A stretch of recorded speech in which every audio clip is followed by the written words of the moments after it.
कोई 40 सीट मांग रहा है, कोई 80 सीट मांग रहा है, तो उनको थोड़े नहीं है। नमस्कार, आप देख रहे हैं देशवाणी न्यूज। आपके साथ मैं हूँ राजनंदिनी। कल दिल्ली में आरजेडी के जो नेता हैं तेजस्वी यादव और कांग्रेस की एक अहम बैठक हुई। उसके बाद आज कांग्रेस जो है वो प्रदर्शन करने के लिए पटना के इनकम टैक्स चौराहे पर उतर गई है। किस बात को लेकर के प्रदर्शन हो रहा है और क्यों चुनावी साल में कांग्रेस जो है एक बार फिर से प्रदर्शन के मिजाज में आ गई है, बातचीत करने के लिए हमारे साथ मदन मोहन झा जी हैं। प्रदर्शन क्यों सड़कों पर उतरे हैं? गर्मी का दिन है।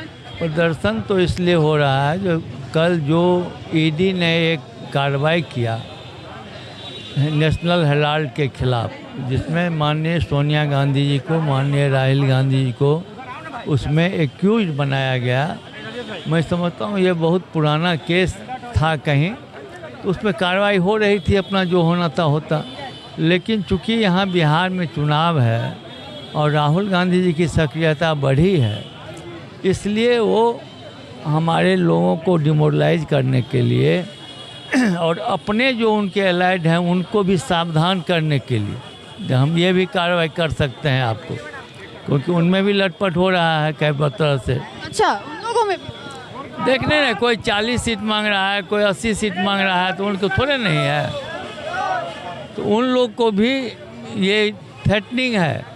ये कांग्रेस के खिलाफ हम नहीं करते हैं, और आप लोग भी गलत न्यूज़ दे दिएगा उसके खिलाफ तो आप लोग पर भी कार्रवाई होगा। नहीं, हम लोग नहीं देंगे। आप छोटे हैं, बड़े जो पत्रकार हैं उन पर भी हुआ है, एक तो थोड़े नहीं हुआ है, सब पर होता है। और उनके दल में जो लोग हैं जो उनसे सहमति नहीं रखते हैं उसके खिलाफ भी वो कार्रवाई करते हैं।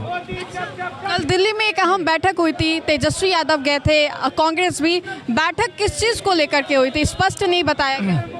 नहीं, तो अभी तो बहुत अर्ली था, पहली बैठक थी, फिर दूसरी बैठक हो सकता है कल हो। ये तो जब तक संवाद नहीं होगा तब तक बात निकलेगी नहीं।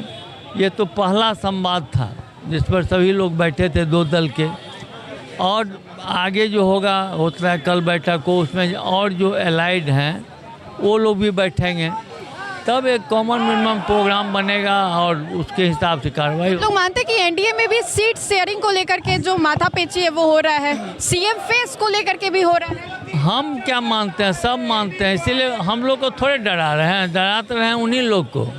या आप लोग के खिलाफ भी है, बहुत कार्रवाई करेंगे। तो एनडीए में तो है ही झंझट, काफ़ी झंझट है।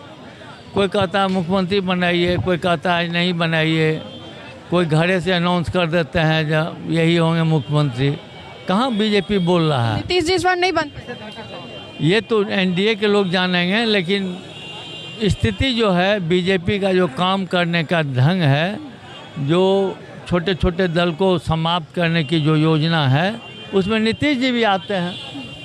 नीतीश जी भी निश्चित रूप से आते हैं। तो मदन मोहन चाहते हैं हमारे साथ बातचीत करने के लिए, और एक बार फिर से हम आपको तस्वीरों के माध्यम से दिखा देना चाहते हैं कि कांग्रेस एक बार फिर से एक्शन मोड में आ गई है और थोड़ी देर के बाद जो प्रदर्शन है वो शुरू हो जाएगा। और कांग्रेसियन जो हैं वो यहाँ पर आ चुके हैं और थोड़ी देर के बाद कांग्रेस के नई नवेली जो प्रदेश अध्यक्ष है राजेश राम, वो भी यहाँ पर पहुँच जाएंगे। तो मदन मोहन झा ने क्या कुछ कहा कि एनडीए में बड़ी टूट होने वाली है और सीएम फेस को लेकर के एनडीए में भी दरार जो है वो देखने को मिल रहा है। अभी तक एनडीए भी ये क्लियर नहीं कर पाई है कि सीएम फेस कौन होने वाला है एनडीए में।